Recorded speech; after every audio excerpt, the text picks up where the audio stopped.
Hello mga ka-sweets! Assalamualaikum! So ngayong araw na ito ay gagawa tayo ng cookies. So una ay nagmelt ako ng half na butter.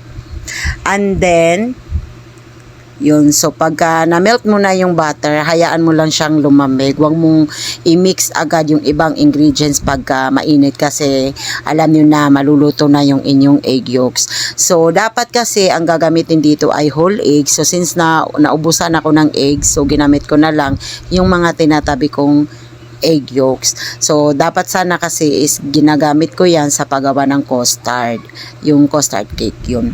So then ayun, mag-add tayo dito ng brown sugar, nasa mga 1 cup yan, then mix mo lang. Tapos mag-a-add din tayo ng mga half cup ng white sugar. So kailangan tansyahin nyo lang kung gaano karami yung inyong all-purpose flour, ay dapat kalahati lang din dun sa inyong sugar. So pwede rin naman na hindi gumamit ng brown sugar, pwede rin na puro white sugar. So pagka sa mga cookies kasi is kailangan talaga brown sugar. Yun. So mix mo lang siya para ma-incorporate talaga yung kanyang totally mix talaga yung sugar para hindi siya mamuumuo pagka i-mix mo na yung flour. Ayun. So nag-add ako ng 1 cup of flour. So ang gagamitin mo dito na na flour is all-purpose flour. So bawal po gumamit ng yung flour na yung parang ginagamit sa paggawa ng mga tinapay kasi iba po yung magiging kalabasan ng inyong cookies. Na-try ko na yan. So kung wala naman kayong all-purpose flour, tapos ang available nyo lang dyan ay yung parang yung sinasabi nila na Gold Star yung yung brand. So na-try ko rin yan. So pwede kayo mag-add mga 1 cup nun and then 1 cup naman ng cake flour kung meron kayong available cake flour. Pero mas maigi talaga na advice ko all-purpose flour na talaga yung gamitin niyo. So nag-add din ako dito ng mga ng 1 sachet ng Bear Brand dahil wala akong skim milk or yung Milk Boy. So yun na lang yung ginamit ko. So pwede rin kayo gumamit dyan ng Alaska powder milk. So hindi ko pala napakita sa sa video kasi kanina na-cut to. So nag-add ako dyan ng baking soda na nasa mga 1.5 teaspoon ng baking soda kasi 3 cup po lahat ng all-purpose flour na magagamit natin dito. Pero wag mong i-add lahat ng all-purpose flour. Dapat kasi dahan-dahan lang, konti-konti lang yung i-add mo na flour. So pagka mapapansin mo yan na okay na siya kapag pag hinawakan mo yung dough is pwede na siyang gawing pabilog. Pagka napansin mong parang sticky, so yun, mag-add ka na lang ng konting flour.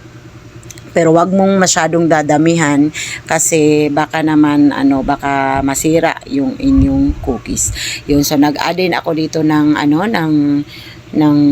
yung maliliit na parang bilog-bilog yata yun na chocolates. Hanggang ngayon talaga hindi ko talaga maalala yung pangalan niya. Basta chocolate siya, guys.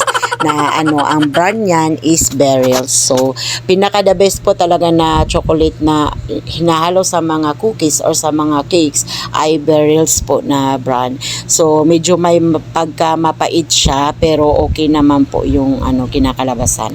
Yun. So pagka nabilog mo na yung mga yung dough, wag mo lang siyang lalakihan ng bilog kasi lalapad pa yan kapag naluto. So dapat po mga 2 inch yung distansya yung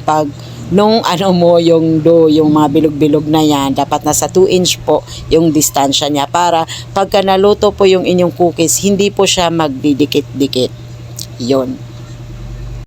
Actually, pwede ka rin pong gumamit ng yung ice cream scoop pero parang sa tingin ko is napakalaki po ng kakalabasan ng ganon. So ako kasi wala akong ganon. So ang ginamit ko lang ay sa kamay lang kasi gusto ko maliliit lang na cookies yung gagawin natin ngayon. Yon.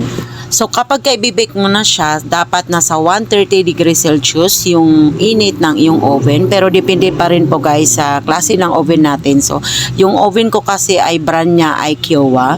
So laging nasa set yan ng 130 to 140 yung ano, minsan 130 to 135, pero na-try ko talaga na 130 kasi ang ganda po ng kinakalabasan niya pag naluto yung cake nyo or yung cookies. Kasi hindi siya, sakto lang po yung ano, yung ano niya, yung init po nung aking oven.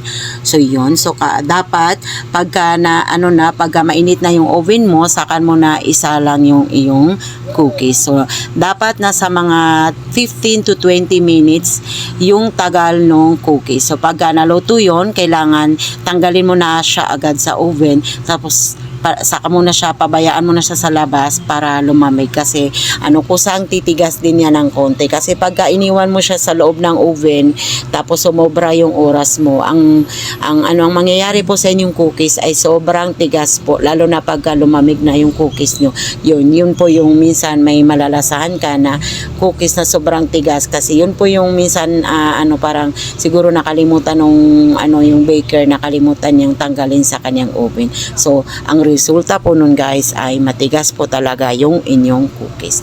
Yun, so ang ginawa ko dito ay nagmelt lang ako ng chocolates, tapos nagdrip lang ako ng konti. So na-realize ko na nakakapagod talaga nakakapagod talaga mag-dip ng chocolate. So yun, so hanggang dyan na lang, hindi ko na lang nilagyan lahat. So bali itong shinare ko po na na recipe po ng cookies ay pinaka basic lang po ito ng paggawa ng cookies.